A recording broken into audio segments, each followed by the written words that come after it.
Timothy Good has researched the UFO subject for over 40 years. His first book, Above Top Secret, The Worldwide UFO Cover-Up, published in 1987, is regarded as the definitive work on this subject. Having read his latest book, Need to Know, UFOs, the Military and Intelligence, I asked Timothy for an interview to discuss this very real subject. I started by asking, how did an interest in aircraft turn into an interest in UFOs? That's a good question, Richard.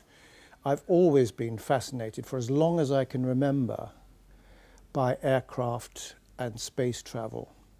So when in 1955 I was given a book on the subject of UFOs, I was immediately hooked, because this book by Major Donald Kehoe described reports by airline pilots, air traffic controllers, frequently confirmed by radar, of course, and military pilots.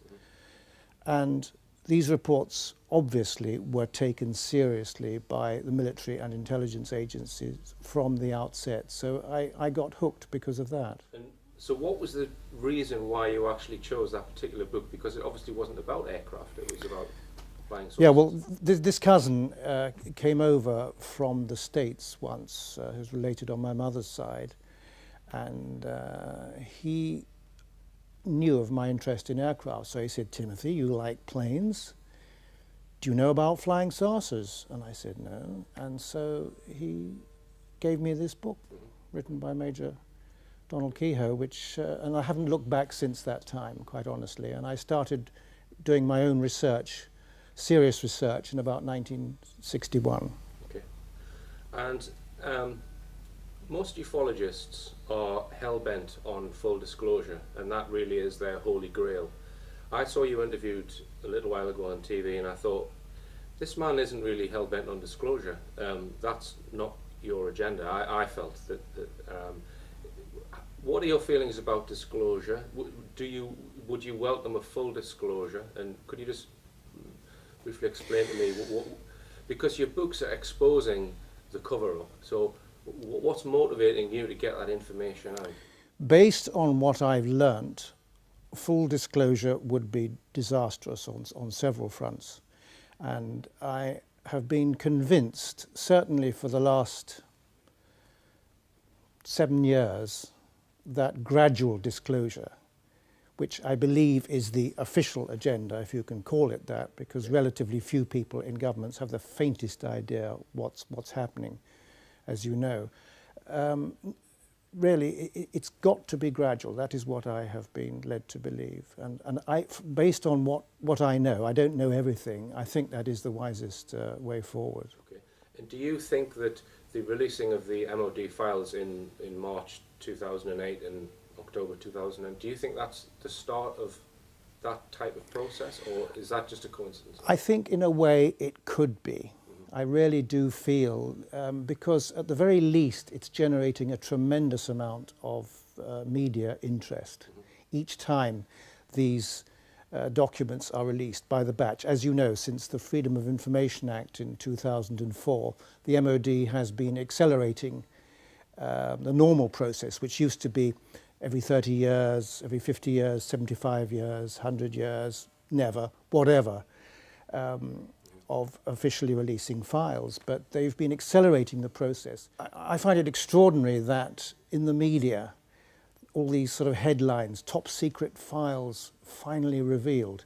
Well, in the last few years, no top secret files have been released, and very, very few secret files. Certainly, Project Condign was an example about 4 years ago of a UK eyes-only secret document, classified like that mostly, 465 odd pages. But generally, I would say 95% are just confidential. That is the classification, which is very lowly. Yeah. And I was amused to see in the papers my own reports sent to the Ministry of Defence, like the famous case of Alfred Berthoud, the fisherman who encountered a landed UFO in Aldershot, which a case I investigated thoroughly, and I first published it in Above Top Secret. Right. Prior to that, I sent the report to my full investigation to the Ministry of Defence. And of course this is trumpeted by the media as top secret files from the Ministry of Defence. Here's their report on the Alfred Berthoud case. I mean... And it's been in your book for years and years. Yes. And just to go back, just to press you on one point that you said that you didn't think full disclosure would be wise because it would it would be problematic. Now, can you elaborate on that? I mean, what is it? What secrets are they holding that the masses would not be able to cope with? Yeah. Well, I'll give you a few examples. Okay. First of all, we're not just, when you talk about aliens coming here, we're not talking about one group. I know from my own connections that it's accepted by some governments that up to 50 or more species have been coming here over the years, and that's not so outrageous. Essentially, they're all humanoid, but there are variations. Let's just take a look at the abduction phenomenon, for starters. What is the true purpose of the abduction scenario? The aliens who are, and there are several types of aliens involved in abductions, not just the little greys as they're referred to as. There are other types, more human types have been involved in abducting. The famous Herbert Schirmer case, for example, in Nebraska, very human type beings, very similar to Homo sapiens, certain differences, but then there are racial differences here, were involved. And I think, from what I've been told, certainly the so-called grey types, the ones with the sort of almond-shaped eyes and everything, their motives are not what they indicate and what they tell people. Okay. There is a hybridization program. Hybridization is the name of the game. They've been doing that since the 1950s, as far as it seems. And I think it's diminished to an extent nowadays. That's the reports I get from around the world. But I think probably a conservative estimate would be that hundreds of thousands of people have actually been abducted. That's my opinion. Now the question is why? Well, what I have learnt regarding that scenario is that the purpose is indeed for hybridization, but it's not for our benefit. Yeah. It can be argued that it's for our benefit, but what I'm told is that it's for their own agenda, which is takeover of this planet. Now that's kind of disturbing, if it's true. I don't know it's true, I'm just saying what I have learnt. And this is obviously very, very disturbing. And apparently the hybridization program, half alien, half human, whatever the proportions are, is to make us acquiescent, less violent. I think I can see very good reasons for that. But at the same time, is it going to make us more acquiescent to what they want to do, which is to take over this planet? They need this planet. I'm sure there are several spacefaring races who need this planet. Earth is unique. Astrophysicists are absolutely right about this. Earth is unique, not obviously in the Milky Way, but for quite a ways around. And I think for donkey's years, it's a very attractive prospect to people looking for alternative planets to have bases on them or whatever. Some people would say that the decision to keep this subject played down, covered up, is more to do with people maintaining their own power, people who are in positions of power, i.e. the oil cartels perhaps, sure. People who make armaments. You know, we wouldn't need that if we suddenly realised there was a threat which was massively more capable than our own. So some people would say that it's more selfish and greedy reasons why, you know, why it's covered up, rather than the the reason that you gave. Okay, it is certainly one of the principal reasons. There's no question about that. There are power factions involved here. There's absolutely no question. Vested interests very deeply entrenched and have been since contact was established. I'm firmly convinced that communication with select groups of military and intelligence people, scientific intelligence people, very restricted, specialized groups that first began in 1943. So this is the communication between aliens and certain parts of the military. Is that what you're saying? Yes, that's as far as the military. But I think that human beings in general have had communications with different types of aliens for hundreds of thousands of years. So staying on that subject then, the MJ-12 group, which you list in your book, set up by Truman in '47, do you think when he set that group up, and I find it fascinating that there are no political figures in that group, they're all military and other types of people, Yes. which is quite undemocratic really, in my view, that they reported to him on a need-to-know basis, so he basically could Sure. keep that very, very well secret. It's always been like that, a very tight ship, and the first people to get involved were the nuclear physicists, for example, people who dealt with the Manhattan Project, because they were the ones who were used to dealing with compartmentalized information, which was a process initiated by General Groves at the time of the Manhattan Project, Right. specifically for the Manhattan Project. So when Truman made that decision after Roswell, do you think he was getting his orders from somebody else then? Or was this an American president just on his own bat saying, right, this subject needs to be covered up?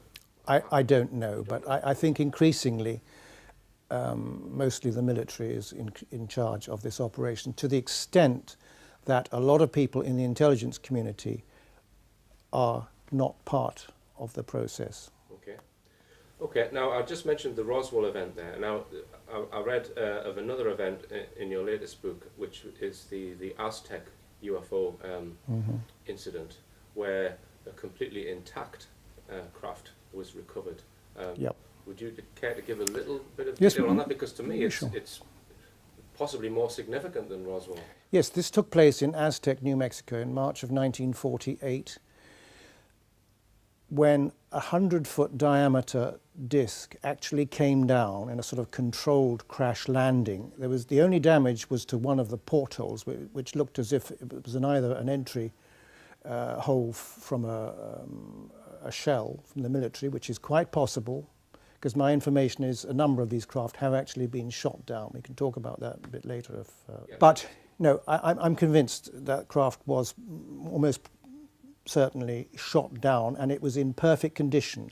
There were at least a dozen small bodies inside, but they had been, or appeared to have been burnt. There was no fire involved, but because apparently the atmosphere just simply wasn't right for them, and this has been confirmed by a number of sources. It's thanks to Scott Ramsey, fantastic research on this Aztec case, that he managed to interview a few old-timers, and he got a few deathbed confessions from people who had been involved in the case. There's a lot of people, and some names have been published, and he's hopefully going to produce a book just on the Aztec case, and we should look forward to that. Okay. One question which cropped up in my mind when I read that, Philip Corso is known to have managed the extraction of technology from the Roswell UFO. So do you think he would have had his hands on the Aztec UFO as well? Or together with General Trudeau. Okay. Yeah. Do you think it all depends? If I was in his shoes, I would say, well, I don't want the crashed one. I want the whole one. Well, maybe everything's on a need-to-know basis. You know, maybe Trudeau and Corso did not have a need to know about the Aztec one, which has always been far more sensitive than the Roswell one. The Roswell one, they learned some stuff. Sure, they got a lot of materials and some bodies, but the Aztec was an absolute gift from heaven, literally. I mean, incredible. And the technology, that's 1948, and according to my understanding, the Americans have had that technology for quite some time, to the extent that they have developed some discs and other type craft. I was going to ask you about technology, because a lot of the UFOs seem to fit into a category where they're between 30 and 100 feet in diameter. They're a disc-shaped, and often they have rotating rings around the edge, sometimes counter-rotating rings. And even from our own physics, we know that if you rotate a piece of metal in a strong magnetic field, you get an extremely high electric current, which I'm led to believe can produce an anti-gravity effect. The homopolar generator Do you think that's why the craft are the shape they are, in order to generate the anti-gravity technology? Well, the problem there is that there are plenty of craft which aren't of the classic flying saucer shape, but certainly I think that that could well apply. I've got in my book Alien Base cases going back to the 1920s, encounters with beings, with flying craft, and they talk about rotating materials inside the craft which nullify the effects of gravity. Right, okay. And you mention in your book two different groups, one in the UK, the Flying Saucers Working Party, and another one called the Robertson Panel in the US. And these were groups which were set up specifically to investigate UFO cases. Now, you make out that they were actually almost doing the opposite of what they were set up for, which was to play down the subject. Definitely, which was in fact why there was such close liaison between the Americans and the Brits engaged with the... And another thing I found fascinating was that in I think it was 52, when UFOs were sighted over Washington, D.C., Churchill became interested in it, and he asked the question of this Flying Saucers Working Party, and they'd basically said, well, there's nothing to it. Prime Minister. All the unexplained reports have subsequently been explained, and pay no attention. What intrigues me then is you say that you think that the Flying Saucers Working Party were influenced by the Americans. Definitely. Who told them to play it down. Definitely. So that didn't come through a political channel then, through Churchill. No. So there are elements within the Secret Services. So the Americans are in control of elements within the British government without the permission of our Prime Minister. Definitely. Okay. It's always been like that.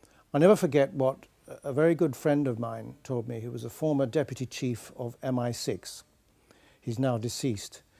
And I asked what the connection was with, you know, how come the Americans seem to know so much, and tremendous high secrecy, and the British government always denying everything. And his words to me were, Timothy, I think you'll find we leave that to the Americans. Right.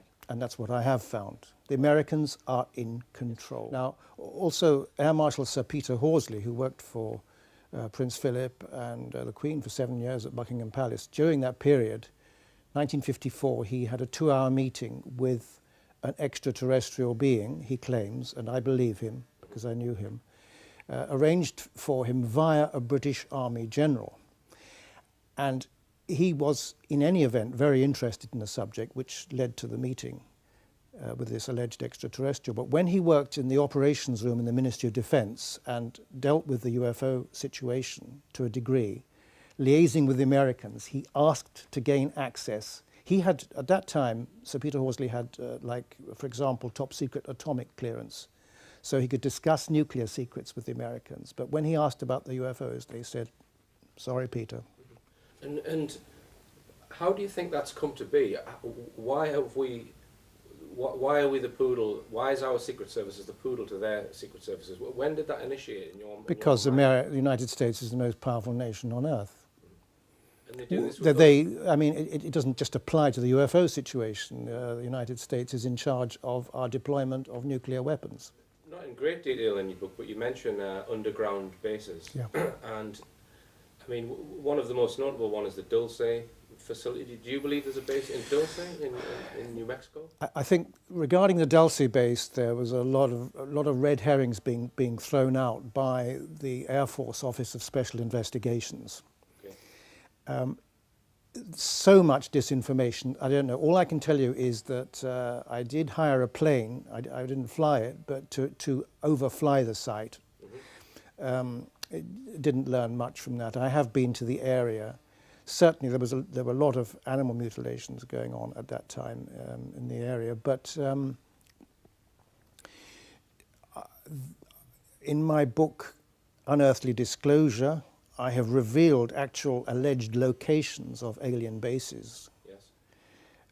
So, you know, I've been quite specific. There was one in Virginia, for example, one in New Mexico. the Manzano nuclear weapons complex. There's a huge one, maybe two, in the Pacific Ocean. Underneath the ocean? Underneath the ocean, yes. Okay, and just to go back to the Secret Services... And many other, if I can say, you know, in many other areas as well, in the Caribbean, there are quite a number. In Australia, there are quite a number. Okay. And this is not something that can readily be admitted by governments. Okay. And just to go back to we were talking about MI6 and things like that. You mentioned that you think that a lot of the intelligence with regards to UFOs in the UK is held by GCHQ. Definitely. Because, you know, GCHQ works hand in glove with America's National Security Agency. And they do share quite a lot of information, and it seems about the UFO situation as well. I have tried to get information from one or two people, but they're absolutely tight-lipped about it. So do you think, because obviously whenever there's UFO reports, they all go to the MOD, and so do you think there's contact between the MOD and GCHQ? It would depend. It would depend on the department in the Ministry of Defence. Right. Okay. You see, what I've learnt, and I learnt a long time ago from two reliable sources, is that the most sensitive work on UFOs was done by the Provost, the Royal Air Force Provost and Security Services. And they are the equivalent of America's Office of Special Investigations. They deal with counterintelligence, policing, breaches of security and things like that. And they are renowned as being among the most efficient counterintelligence agencies in the world. Okay. Provost and Security Services. Right. And as you may know, I got arrested for poking around Rudloe Manor. In Wiltshire, where the headquarters of the Provost and Security Services was located at the time in the 1980s. They've moved now. Okay. So that sounds like a privately run thing, is it? Or is that... No. Right. It's part of the Royal Air Force. Right, okay. But it's the actual lodger unit is buried, or was buried, within what's called the Flying Complaints Flight. I have some interviews with people who were involved in the Provost and Security Services who had top secret clearances, but they could never get near the UFO. Right. That was the most restricted. So you think that particular group has a lot of the knowledge? They certainly did. I can't tell now if it's been passed on. There are other groups like naval intelligence. Nothing, as far as I know, has ever been released by the British government. Maybe something about Operation Mainbrace in the early 1950s, but I think they have a very deep involvement as well. That's my guess. Certainly the United States naval intelligence people do.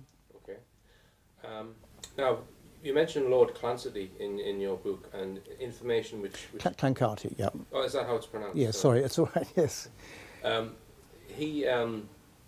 He gave information on the Eisenhower meeting. Yes. Can you elaborate on that, on the 1954, is it Edwards Air Force Base? Edwards Air Force Base, which was then top secret for top secret aircraft. There was a meeting arranged in February 1954. I don't know any more.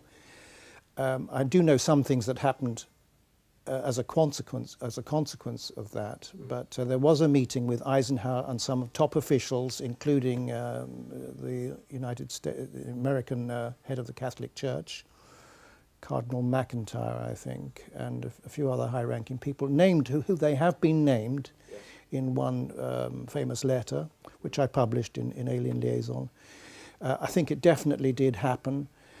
My information was that there was a follow-up arrangement to transfer technology. This was given to me by another source, and a meeting, I don't know if Eisenhower was involved at this particular meeting, but I know that some scientists went out to a certain desert location and were taken out by some CIA guys. And it's alleged that they demonstrated that their ship could become invisible. Yes. Yeah. And apparently to Eisenhower's tremendous embarrassment.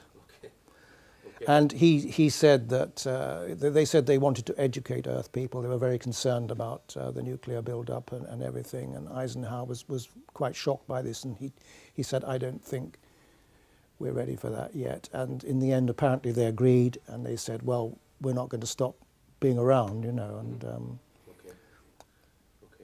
and there are, you know, many examples in your book of the capabilities of UFOs. For example, entire craft and crew going missing altogether. Could you elaborate on that? Absolutely. They have the capability of just absorbing aircraft, spacecraft, whatever, on board their giant carriers.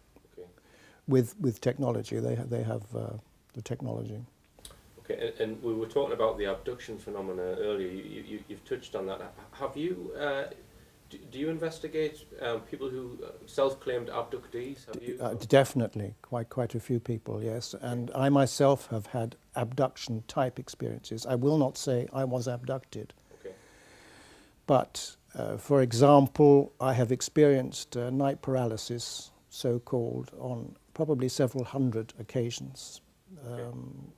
In the 1980s and 1990s, and together with my girlfriend, who was living with me for 10 years or so at that time, she herself had similar experiences at the same time. And I can tell you, it was quite disturbing. I never saw anything, but there was just this tremendous vibration in the solar plexus, accompanied by increasing paralysis, which I always managed to shake off. Only on 2 occasions was that happening in connection with a visual image. And the last one was the most, I would say, disturbing for me. That was only about 3 years ago. Okay. When I know what time I went to sleep, which was 5 to 1. Yeah. I put my book down. The next thing I knew, I was somewhere else. I was beside a road. I could feel the cold air on my face. I could see the sky. In the sky, lying as I seemed to be lying half like this, half sitting up from the ground level. In the sky was a grey triangle against the black, dark blue sky. Absolutely looked like it was glued in the sky with white lights all the way along the edges of the triangle. And suddenly I felt that same paralysis feeling that I get when I'm normally conscious or woken up by it, and I fought it again. I fought it. I refused to accept this. And the next thing I knew, I woke up in my room. I looked at the time, and 10 minutes had elapsed. All I can say is that it seemed real to me. It could have been a dream, but it seemed real. Okay. Yeah. And what about evidence of ETs among us? Well, I think since the earliest times, some extraterrestrials have been living among us and either have established bases here or have just been living here, because from what we are told by people claiming contacts, people I have found very honest, people going way back who had contact experiences. I've spoken to people who had contacts with ETs in the 1920s and 1930s. And I'm talking about the more human types here, highly telepathic, more human beings, and they say that we are genetically linked and that there was hybridization, not just one race, but several races were involved and have been for millennia. And we are a hybridized species. So that links in with people like Zecharia Sitchin's theory. I mean, have you got a view on his particular theory about the Anunnaki? Well, I haven't read all his books. I have them, and I think he's a scholar. And I think basically, yes, I go along with the fact that they came here a long time ago. Certainly, I mean, I think he says something like, you say 400,000, possibly. I'm not sure. I mean, there are others that I've spoken to. Certainly, maybe different races involved, who say that about 14,000 years ago, there was a race of beings who had bases on Venus and Mars, and Mars began to lose its atmosphere, and they eventually made their way to Earth. So they colonized Earth at the time of very primitive humans, and they genetically upgraded us through hybridization, apparently. In your book, you mention a witness who witnessed an ET, was taken on board their craft, and was told that in the alien society there's Yes. no need for money. This was Sid Patrick in California in 1965. He's still alive, by the way. I find his one of the most convincing experiences, and he was investigated by the military. I've described the questions the military asked him, and one of them was, we don't want you to mention this, and particularly, you know, that they had no money in their society and everything. And when we talk about they don't have any money society, I mean, from what I've gathered from other sources, it doesn't mean to say you get something for nothing. Yeah, yeah. I mean, it sounds to me like... It's not a utopia, yeah, you know, in terms of you can just grab what you like. Yeah, it sounds almost like an extreme socialism or even communism, perhaps. It might sound like that to the Americans, yes. Okay, which is why they probably don't want to mention it. Yes. Yeah, okay. I mean, I have heard other contactees say that. Yes. That Yes. we are the only race which actually has money, and it's used as basically as a control mechanism. I wouldn't know about that, but, you know, we need some form of exchange and credit. Yeah. I mean, some of us get on very well without any money at all, but manage to spend billions on credit cards. And a lot of people think, if I just ask you about the Illuminati, I mean, do you think, because the answers that you've given me so far, you're saying that it's broadly the military that's in control of the information, and it's the military that's in control of the cover-up, shall we say, and whether we're going to all find out about it. Now, what about people who aren't involved in military, but who perhaps have positions of power? Many people believe that the cover-up is being perpetrated by other families, family dynasties who are a part of the Illuminati. What's your view on that? There's something to it. I think some people, I mean, what do you mean by the Illuminati? I mean, there's secret societies like okay. The Freemasons or the Round Table and etc. No, certainly not the Round Table, I can tell you that. But Masons, I don't know. I very much doubt whether there might, at the very top, you know, if you're 33rd degree or something, have some knowledge about it. But I think it's certainly true that there are some very powerful people who may be associated with Masons, for example, or the Bilderberger groups who are in possession of this knowledge and might not want the mass of humanity to learn about it. That is quite possible. Okay. And do you think that we call it the cover-up, do you think that's actually perpetrated by an alien force then? Or do you think that's purely human beings? That's a very good question, but I myself think, well, the two things I'd like to say about that is that, first of all, from what I've gathered, many of the aliens don't want us to know what they are doing here. And that's kind of understandable, and they could take retaliatory action if, say, those few people in the United States government wanted to start talking. And it's quite possible they've done that already. So it's not in their best interests.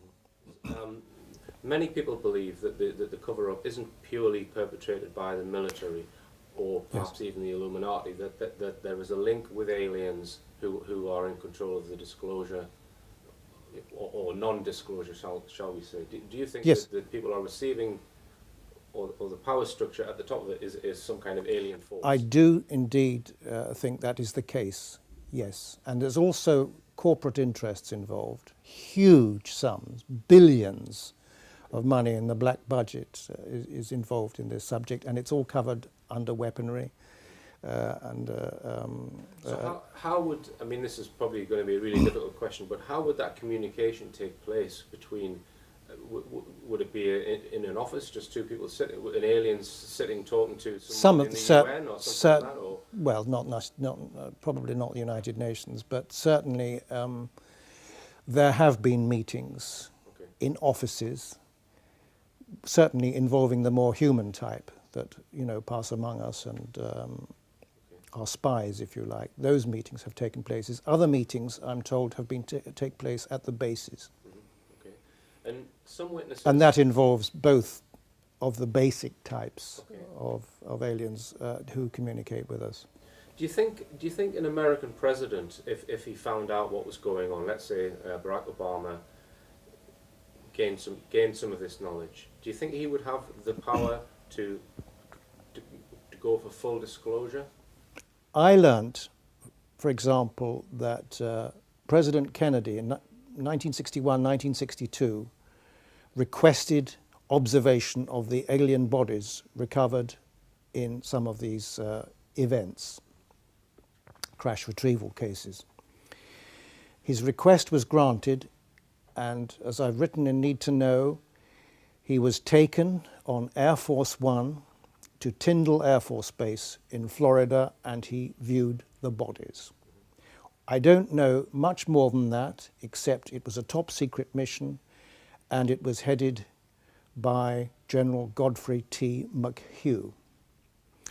And interestingly, from another source, I learnt that General McHugh replaced one of the principal military attendees at Dallas on 22nd of November 1963 at the last minute. So you could put two and two together and make 22, but I don't know. You know, I think Kennedy was assassinated Linked to the fact that he probably wanted to tell the public. You may recall that 3 tramps were arrested near the grassy knoll, suspected of maybe having something to do with the assassination. I think they were eventually released without charge, but one of those so-called tramps was none other than Fred Chrisman, who was a counterintelligence agent for the CIA and with the United States Air Force, who had specialized in the UFO problem. Right. Okay, so we have a possible link there then. Definitely. Okay, and just to go back to, well, no, I want to ask you about some of the other American presidents. Nixon, for example, is alleged to have witnessed the same bodies, perhaps, that Kennedy did. Is that true? I think it's quite likely. He saw them, well, at least he took his friend Jackie Gleason to view them at Homestead Air Force Base, also in Florida. But from what I was told by my source, they moved them around Air Force bases, and whereas Kennedy had seen them at Tyndall Air Force Base at a special medical facility. Okay, and other presidents, you think? I think Reagan was knowledgeable. For example, I know that George Bush Sr. was extremely knowledgeable on the subject, partly because he was head of CIA, of course, but I think also he'd had, you know, he just has very good contacts anyway. And what about President Clinton? Because I did hear that he did task someone to go and have a look at Area 51 or something. He did. Well, no, I think Clinton asked his, I think it was his chief of staff, to look into what the government knew about the UFO situation and about the Kennedy assassination. And apparently he was frustrated in getting the answers that he was looking for. And from what I've gathered, the people in charge of the so-called Alien Liaison Project, as I call it, don't look kindly on presidents who don't have a military background. So the Alien Liaison Project is liaising with the military and the president. Not just military. There's definite corporate involvement. Okay. Huge sums of money are involved, more money than on anything else. A lot of these projects are black budget programs buried within, for example, the nuclear industry, nuclear weapons, and other programs. There's nothing about UFOs or aliens that you're going to find. And it's interesting in this connection that in 1993, Ben Rich, who headed the so-called Skunk Works, which developed the stealth fighter plane years ago now. Infamous Area 51, or near? Well, certainly the test flights were done from there and other locations. But in 1993, 2 years before he died, Ben Rich made some very interesting statements at the University of California Department of Engineering. And 2 friends of mine, colleagues in UFO research, were present. And one of the things Ben Rich said was that he was asked about the UFO situation, and he said a lot of these projects are buried in very, very compartmentalized black budget things. Huge sums of money are involved, and it would take an act of God to get this out, to get the technology out, to benefit humanity. And he confirmed, he said, we now have the technology to go to the stars. That was in 1993. Okay. And he's made other comments confirming the existence of both extraterrestrial UFOs and what he sometimes referred to as UFO unfunded opportunities, which meant Earth-developed spacecraft, which the Americans have and have had for quite some time, just to confuse the whole UFO issue. You see, I envision a world where all of this technology is known about, it's all introduced into the commercial world, we all have free energy devices, and we can all come and go at our leisure. And I know it sounds like a dream, but that's possible. You're an idealist, Richard. You think so? I think so. And, well, can you imagine, first of all, would you want this technology falling into the hands of terrorists or people who, you know, there are many, many very primitive countries on this planet? Mm-hmm. See, a lot of people would say that the answer to that question is that we need to grow spiritually with our technology. In other words, we need to be more civilized as we become more technologicalized. But Richard, that's an ideal. That's not the fact. I mean, we could have blown ourselves apart in the Cold War, couldn't we? But we didn't. We still could. Each side had the knowledge that the other had total destruction, so therefore yes. It didn't happen. I mean, a terrorist could get a bomb in a nuclear bomb in a suitcase and probably wipe out, you know, millions of people. Certainly, yes. That's still well, it still could. Mm-hmm. Don't count on it, and don't count on there not being a third world war. It's quite possible. Mm-hmm. Things go wrong. But I'm encouraged by the fact that on numerous occasions, both Russians and Americans experienced interference at ICBM, Intercontinental Ballistic Missile sites, right. So you think on many occasions. Yeah. And they have also shown the ability to launch those rockets if they chose, or to shut them down so that they couldn't be launched. So they are in charge. Mm-hmm. Mm-hmm. Fascinating. And I've got another question here that intrigued me. You mentioned that in 1950, Chief of Defence Staff Mountbatten had quite a lot of knowledge about the UFO subject. He did. And can you elaborate a little bit on that? I mean, well, he knew somebody. Well, as I say, he later became he was interested, together with the Duke of Edinburgh, in the UFO subject from the very early days, from the time of the first flying saucer reports, as they were then called. And obviously, it sort of got his interest even more when, I think it was in 1954, one of his servants reported actually encountering a landed craft, or a craft which hovered very low in wintertime, and a sort of platform lowered from it, and a being was seen, and they were and he was so frightened he fell off his bike, and Mountbatten immediately launched an investigation, went out there, saw where he'd been wheeling his bike, riding his bike, and had fallen off at that point and everything. So he believed him. Okay. And the question which cropped up in my mind was, does today's Chief of Defence Staff have the same knowledge that Mountbatten had? Well, Lord Hill Norton was former Chief of Defence Staff and head of the head of the NATO Military Committee.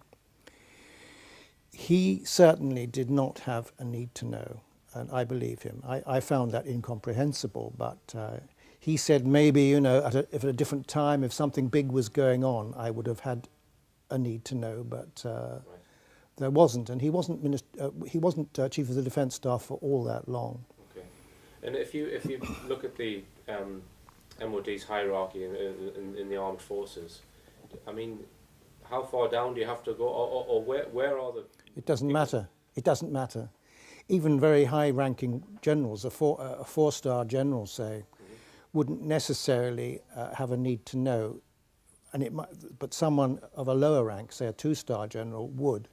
It works like that. It does not follow the normal rules. And the method by which they make these people keep the secret, can you elaborate on that? Is it threats, or is it golden it certainly can be. It certainly can be threats. Yes, I mean they're taken regularly to a sensitive. If they have what so-called above top secret clearance, which is top secret code word, which is an accessed group.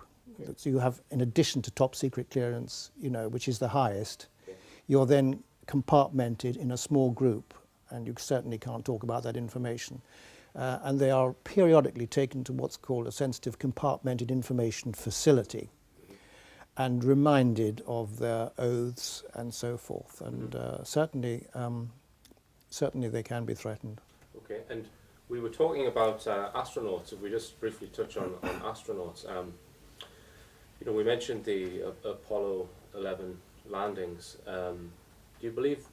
What's your view of the first?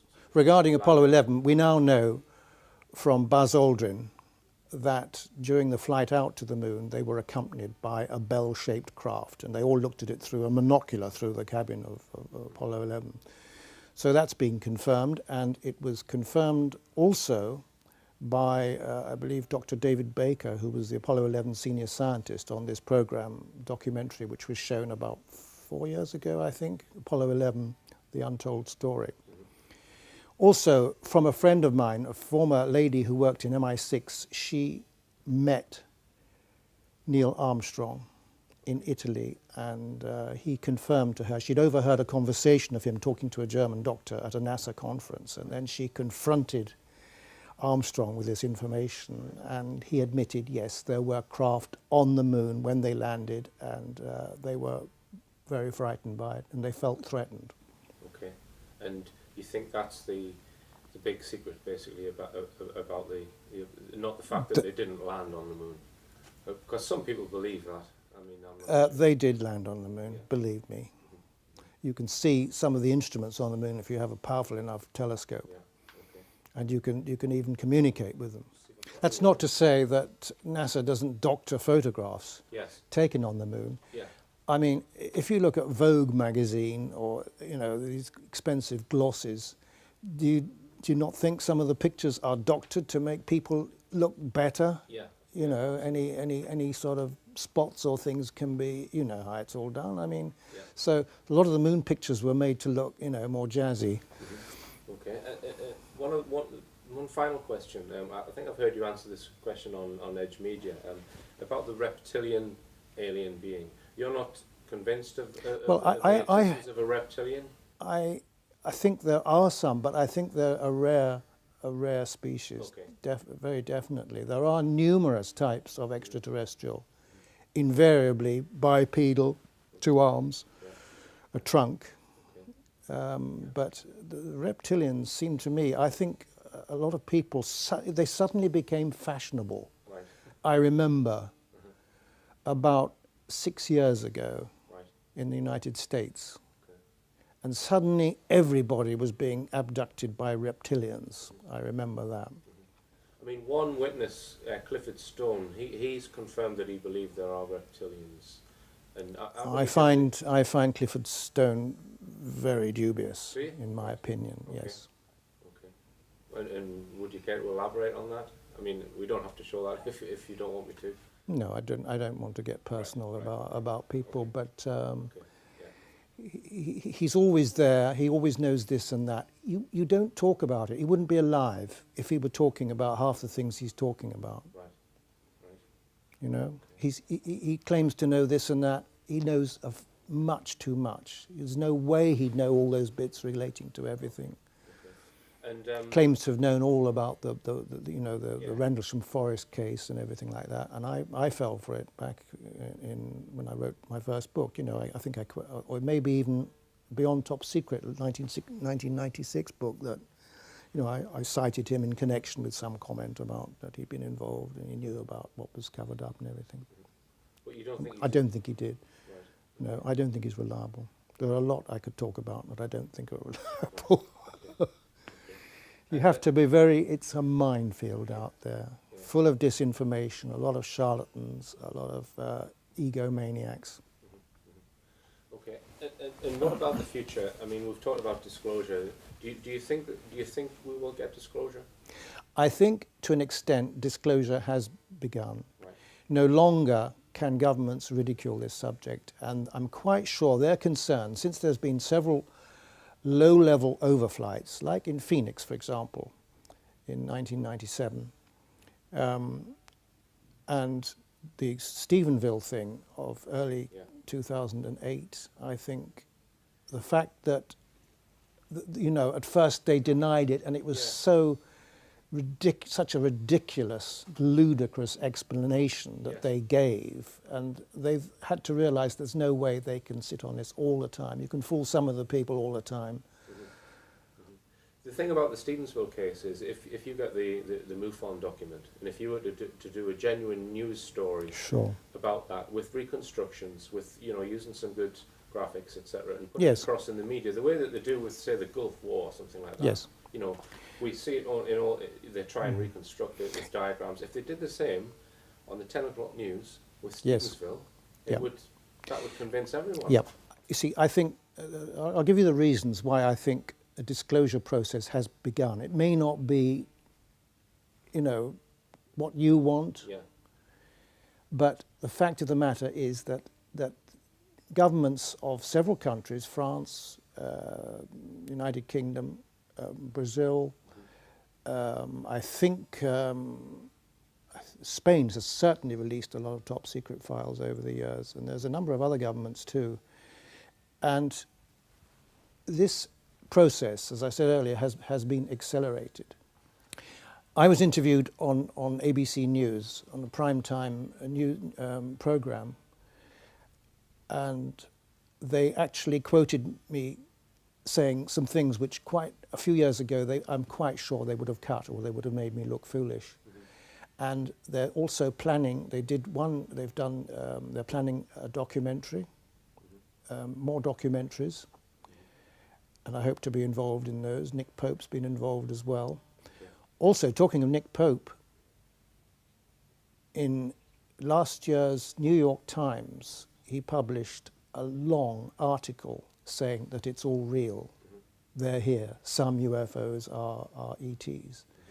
That would not have appeared in the New York Times even 2 years ago, because it's the establishment, one of the main establishment papers in the United States, and they've just never published anything other than ridiculous articles on the subject. They used to publish very serious articles on the subject right up to the 1960s, but so something tells me, and I get the impression from ABC that they're starting to take it all seriously now, and so I think things are moving. They can't sit on this forever.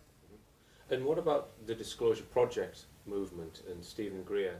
And when that event occurred, I mean, was that? Were you aware of it when it? Because I wasn't. Absolutely, I wanted. Yes, of course. At the press club. In Washington, National Press Club. I mean, after you saw that, did you think anything was going to come of it then? That it was going to? Yes, I did. I thought it would help, particularly with some of the people. Yeah. But in November 2007, at the National Press Club, when government people and pilots, and I think Edgar Mitchell, astronaut, there were. This was James Fox organised. Yes, with Leslie Kane. That was terrific, and that really made people sit up. And I know that because the Washington Times wrote a very, very straight article about it, and I subsequently contacted a journalist, and nobody tried to stop that article. Right.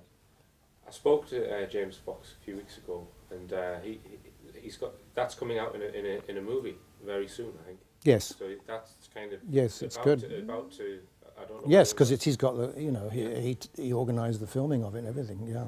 And it's he's got Jim Penniston in that as well. Good. Which was I take it you saw that his description of the Rendlesham. Yes.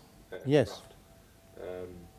mean, do you think, with regards to Rendlesham, do you think that the Americans were in total control of that incident and perpetrated the cover-up of it? Of course. Okay. What do you expect? You know, twin United States Air Force bases, their nuclear weapons. There were more nuclear weapons stored at Bentwaters at that time than anywhere else in Europe. But Holt said to me, when I interviewed him donkeys years ago about it, he confirmed it all, he said, it's your country's problem, it took place on UK soil, but the Ministry of Defence ignored me. And of course, as you know now, that they're saying they ignored, they didn't pay any attention to what Holt said, because why did he wait 2 weeks before sending in his report? No, they've been lent on by the Americans. So, I mean, they're still saying, you know, no extraterrestrial craft landed there. I spoke recently, well, I interviewed recently Gary Heseltine, Yeah. who runs the Yes, police, yeah. database. And Good guy. he's been looking into, well, he's actually written a script for a film for the Rendlesham Forest case with the agreement of Holt. So he's been working with him on that. So Excellent. he's trying Excellent. to get that script Excellent. into, Yeah. into a feature film. Yeah. One thing that Gary said while I was interviewing, I asked him about the Disclosure Project, and he said that if he had enough money, he would like to get involved with a British disclosure, perhaps not Disclosure Project, but Disclosure event, shall we say. Yes. Is that yes. something that you would be interested in? Sure. Yeah. Okay. I know Holt.